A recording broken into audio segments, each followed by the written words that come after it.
There has been significant discussion about Trump's recent executive orders, and I've noticed a troubling trend among some black individuals on TikTok regarding comments about the ongoing deportations.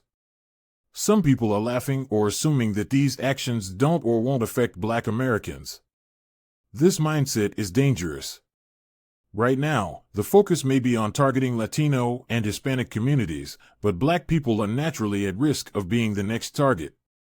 It's crucial not to align or agree with what's happening, even indirectly. I understand that some black individuals feel other communities don't stand up for them when facing injustices. However, at the very least, you should speak out against these harmful actions. It's important to recognize that black people are being affected by these policies as well. This is not just someone else's problem. This fight is yours too. Some of you hold onto the idea of individuality as a shield, but we need to confront the harsh reality. Individuality, as a concept, has been largely reserved for white people in society. They are often allowed to separate themselves from the actions or behaviors of others in their group. Black people, however, are not afforded that same privilege. Believing that we're exempt from these systemic harms is a dangerous misconception. The Trump administration's push to end birthright citizenship isn't just an issue for immigrants, it has far-reaching implications that could impact black Americans as well. To highlight this point, I'm going to share a few videos from a TikToker who has addressed this issue in depth. I encourage everyone to listen and reflect. Let's wake this the fuck up. The 14th Amendment and ending birthright citizenship does not just affect recent immigrants to this country. It does not just affect first and second generation immigrants to this country. The 14th Amendment is the amendment that gave black people citizenship and equal rights and equal protection under the law.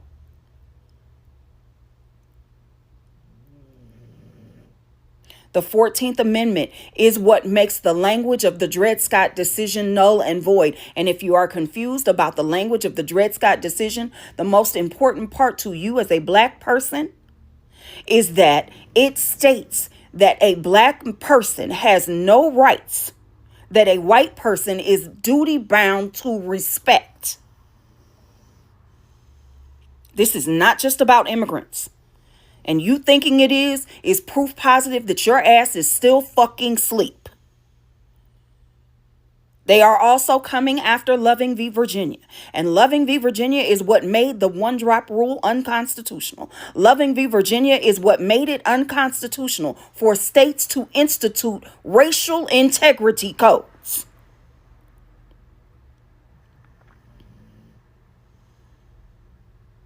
Once these two things are done away with, there is absolutely nothing stopping them from putting you in chains. Nothing. Wake it the fuck up now. I really want y'all to stop thinking that there are limits to these people's power.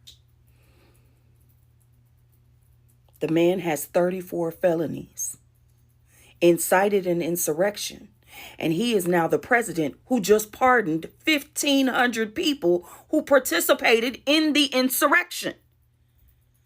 Stop thinking there are limits to their power. The Supreme Court is majority conservative. When he signed that executive order, a bunch of states got together to take it to the Supreme Court. The argument that the government is going to make is that birthright citizenship was not part of the original document and therefore not the intention of the framers of this country. And that is an argument that they can win. Because in the original document, there is absolutely nothing about birthright citizenship. In the original document, black people are counted as 3/5 of a person for voting purposes.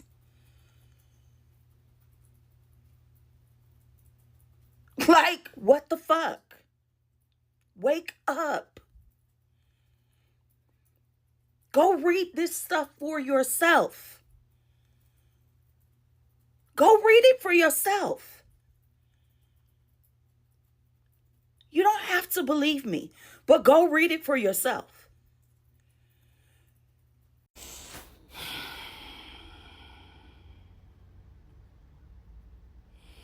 There were literally people who walked into the gas chambers at Nuremberg, at Auschwitz, and they did not believe that what was happening was happening. They were standing in the chamber, inhaling the gas, not believing that what was happening was happening. And I fear that this will be the case for many of my people. I fear that many of my people will not believe it even when the shackles are around their arms and legs. I fear that many of my people will already be in chains, still expecting someone else, somewhere else, to come save them. These people have shown us throughout history because they like to brag that there are no limits to how far they will go to keep us dehumanized, disenfranchised, to maintain the ability to denigrate us and decimate us. They have shown us time and time again. They get up on platforms, on public platforms, and say it out of their own fucking mouths in 4K, in real time. And our people look at it, watch it, and say, oh, it could never happen.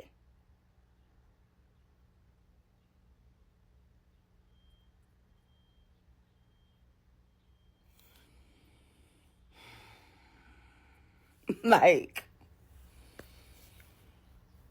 Martin Luther King Jr. said, I fear I have integrated my people into a burning house. I'm going to say, I fear my people do not know the house is on fucking fire. They see the smoke. They see the flames. They see that there is no fire truck outside. And yet they still do not believe the house is on fire.